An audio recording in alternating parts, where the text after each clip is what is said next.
Zuek etapa garaipena ororbian iaz garaipena lortu zenuten nahiko eurrolarekin eta gaur berriz ere zurekin etapa polita ikustekoa, baina zaila lehiatzekoa, oso eroa, kontrolazina, mundu batzutan zuen kontra jarri da, baina azkenean batez ere Urtzurrunen bera lortu dezue bideratzea eta azken kilometroetan irekitako tarte txiki batean, Danena eta zuen arteko izan da.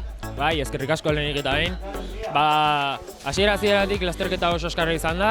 Esan duzun bezala aurreko urtean irabazi genuen Enekorekin. Eta aurten genekien pixka berdina izango zela.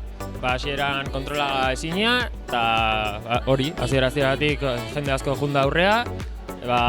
Eraso asko, eta ja lasterketa erditikan junda talde txiki bat, genuzkan bi taldeki hor eta jokatu egin dugu ondo, eta atzetikan gero erazu egin dugu, eta azkenengo metrotan Lukas egoen aurretikan, eta harrapatu dugu, beste taldeki batekin, Elgain Imaz, eta pena izan da justo azkenengo metrotan bere horketa, eta